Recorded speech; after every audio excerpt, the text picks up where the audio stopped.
सच सबसे आगे। नमस्कार, मैं हूं रंजीत झा और आप देख रहे हैं the live TV. Madhya Pradesh में विधानसभा के चुनाव होने वाले हैं, लेकिन ठीक इससे पहले रामनवमी के दिन इंदौर में बाबरी हादसे ने बीजेपी को बैकफुट पर लाकर खड़ा कर दिया है। भारतीय जनता पार्टी को इस हादसे के बाद लोगों के गुस्से का शिकार होना पड़ा है। आम लोगों में नाराजगी पहले से थी, लेकिन इस वक्त हादसे में 36 लोगों की जान चली गई, जिसके बाद लोगों का गुस्सा मध्य प्रदेश के मुख्यमंत्री शिवराज सिंह चौहान और गृह मंत्री नरोत्तम मिश्रा पर फूट पड़ा। इन लोगों ने मुख्यमंत्री के साथ उलझना शुरू कर दिया।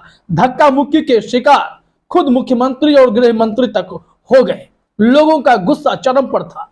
जाहिर सी बात है कि रामनवमी के दिन मंदिर में इस तरीके के बड़े हादसे ने बीजेपी को तो बैकफुट पर डाला ही डाला है, लेकिन जिनकी जान चली गई उनके परिजनों का क्या हाल हो रहा होगा, इस दर्द को सरकार को भी समझना पड़ेगा। लेकिन इस सरकार के उदासीन रवैये के चलते अब लोगों में गुस्सा दिखने लगा है। तमाम मोर्चों पर भारतीय जनता पार्टी की सरकार मध्य प्रदेश में विफल दिखाई पड़ती है और इसी के कारण इतनी बड़ी घटना के बाद जहां मुख्यमंत्री पीड़ितों से मिलने चले गए, जो घायल हैं, चाहे मृतक के परिजन, उन्हें सांत्वना देने पहुंच गए, तो उस वक्त उन्हें उस भीड़ के गुस्से का शिकार होना पड़ा है। आप अपने स्क्रीन पर लगातार यह विजुअल देख रहे हैं कि कैसे लोगों ने अपना विरोध प्रदर्शन जताया है। जमकर मुख्यमंत्री के खिलाफ नारेबाजी भी हुई, शेम शेम के नारे लगे हैं। इस वीडियो को थोड़ा सा आप देखिए और सुनिए कैसे बीजेपी के बड़े नेताओं समेत वहां के मुख्यमंत्री और भाजपाइयों के खिलाफ लोगों ने जन आक्रोश का रूप लेकर उन्हें सबक सिखाने की ठान ली है। जरा देखिए यह वीडियो।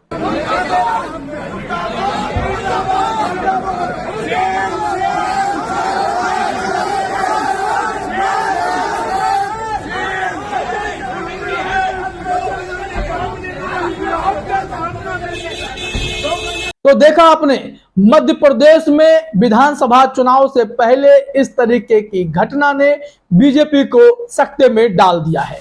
देश गांव ने इस वीडियो को शेयर करते हुए लिखा, इंदौर में बाबरी हादसे में जान गंवाने वालों के परिजनों और आम लोगों में सरकार के प्रति खासा गुस्सा है।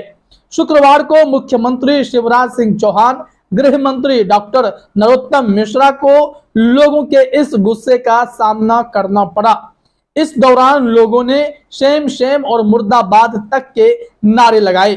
लोगों का गुस्सा बहुत ज्यादा था। इस बीच मुख्यमंत्री और गृह मंत्री तो शांत थे, लेकिन भाजपा नेता गौरव रणदीवे लोगों से उलझते हुए नजर आए।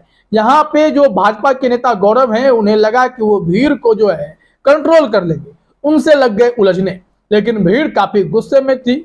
गृह मंत्री इस बात को समझ चुके थे, मुख्यमंत्री इस बात को समझ चुके थे।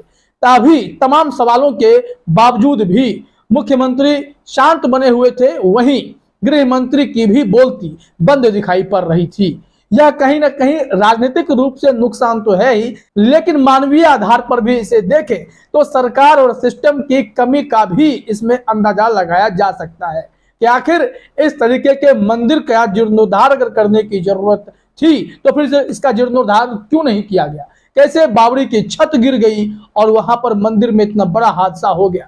देखते ही देखते मलबे के नीचे कई लाशें निकलने लगी। 36 लोगों के मौत का जिम्मेदार कौन होगा, इसके लिए भी सरकार से जवाब मांगा जा रहा है। इस संबंध में कांग्रेस के ही नेता पीयूष बबेले, जो मीडिया एडवाइजर हैं, मध्य प्रदेश कांग्रेस के कमलनाथ के करीबी हैं, उन्होंने जो ट्वीट किया है वो भी अपने स्क्रीन पर आप देखिए।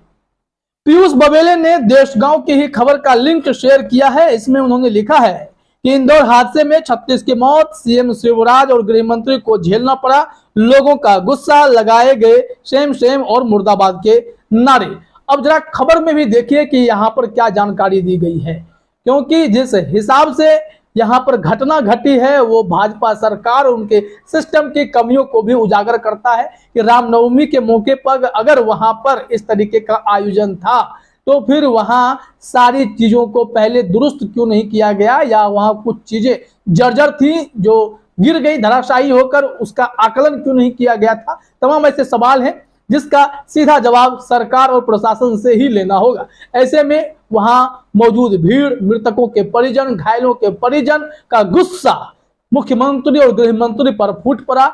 इन्हें अब जवाब देते भी नहीं बन रहा है। जरा आप अपने स्क्रीन पर देश गांव की खबर देखिए कि क्या कुछ बताया गया है। बताया गया है कि रामनवमी पर इंदौर के पटेल नगर के बेलेश्वर मंदिर में हुए हादसे के बाद शुक्रवार सुबह मुख्यमंत्री शिवराज सिंह चौहान और गृह मंत्री डॉक्टर नरोत्तम मिश्रा जब इंदौर पहुंचे तो उन्हें लोगों के गुस्से का सामना करना पड़ा।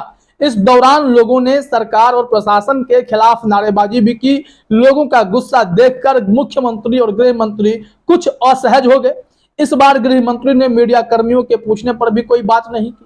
लोग उनके सामने ही मुर्दाबाद के नारे लगा रहे थे। इस दौरान उनके साथ इंदौर के महापौर पुष्यमित्र भार्गव और दूसरे नेता भी मौजूद थे। इस हादसे में अब तक 36 लोगों की मौत की पुष्टि हो चुकी है और सुनील सोलंकी नाम का एक व्यक्ति लापता थे, जिनका शव बाद में निकाला गया है। और इस मामले में मुख्यमंत्री का क्या कहना है वो भी देखना पड़ेगा। देशगांव ने लिखा है कि मुख्यमंत्री चौहान ने मीडिया से चर्चा में कहा कि घटना दुखद है, जांच में जो भी दोषी होगा उस पर कार्रवाई होगी। पुलिस ने केस दर्ज कर लिया है। मैंने पूरे प्रदेश में ऐसे जो भी ढके हुए कुएं, बावड़ी हैं उनकी जांच के आदेश दिए हैं। इसी तरह खुले बोरवेल मामले में भी आदेश दिए हैं। अभी प्राथमिकता रेस्क्यू ऑपरेशन की है। एक साथी अभी भी लापता है, इसके लिए काम चल रहा है। मुख्यमंत्री ने मृतकों को 5 लाख रुपए की सहायता का ऐलान किया है और पीएम मोदी ने 2 लाख रुपए की सहायता की बात कही है। तो देखा आपने, बार बार इस तरीके के बोरवेल, बावड़ी के छत ये सब टूट जाने की वजह से इतने गंभीर हादसा हो जाते हैं, लेकिन सरकार इन मामलों पर कोई ठोस कदम नहीं उठाती है और बाद में दोषियों को ढूंढती है कि इस पर कार्रवाई करें, किस पर ठेकरा फोड़ दें। इसको लेकर कांग्रेस ने भी प्रतिक्रिया दी है, क्योंकि मोदी जी और संघ पर निशाना साधते हुए कांग्रेस ने शिवराज सरकार को घेरा है। एक ट्वीट देखिए के मिश्रा ने किया है, कांग्रेस के हैं। इन्होंने लिखा, इंदौर हादसा, 35 मौत, 24 घंटों के बाद भी शव नहीं निकाले जा सके। शहर में मातम पसरा था। आप व्यस्त थे पीएम मनमोहन भागवत के कार्यक्रम स्थल के निरीक्षण में। आंसुओं को नजदीक से देखना था। आक्रोश के डर से पलायन क्यों किया? क्या आपकी संवेदनाएं यही हैं? अतिक्रमणकर्ता व प्रशासनिक अकर्मण्यता का दोषी कौन है? इसका जिम्मेदार कौन होगा? इसका जवाब देना पड़ेगा, क्योंकि अब मध्य प्रदेश में विधानसभा के चुनाव होने वाले हैं और इस तरीके की घटना जिसमें सिस्टम की नाकामी, सत्ता की नाकामी साफ तौर पर दिखाई पड़ती है, जिससे जान माल की क्षति हुई है, 36 लोगों की मौत हो चुकी है, तो जाहिर तौर पर शिवराज सिंह समेत अमित शाह, जेपी नड्डा, मोदी सबकी नींदें उड़ेंगी। जनता सबक सिखाने के मूड में पहले से बनी हुई है और जिस हिसाब से केंद्र अभी पॉलिटिक्स करता हुआ दिखाई पड़ रहा है, उसके बाद तो यही लग रहा है कि कांग्रेस जो वहां दावा कर रही है मध्य प्रदेश में उनकी सरकार आने वाली है, उसमें अब दम दिखाई पड़ने लगा है। एक और मध्य प्रदेश की भाजपा सरकार करप्शन से भी घिरी हुई है, साथ ही साथ विधायक खरीद फरोख्त के मामले जनता के जहन से गए नहीं हैं। जनादेश की डकैती वाली जो बात है वहां भी दिखाई पड़ी। तो ऐसे में इस वक्त रामनवमी के दिन इस तरीके की घटना ने यह साबित किया है कि कहीं ना कहीं भारतीय जनता पार्टी और उसका सिस्टम नाकाम रहा है ऐसे हादसों को रोक पाने में। अब लोगों का गुस्सा मुख्यमंत्री पर भी फूटा है, तमाम लोगों पर फूटा है। देखिए आने वाले समय में विधानसभा चुनाव में जनता अब क्या मूड बनाती है। फिलहाल इस वीडियो में इतना ही। आप सभी का हमसे जुड़ने के लिए बहुत बहुत धन्यवाद। द लाइव टीवी, सच सबसे आगे।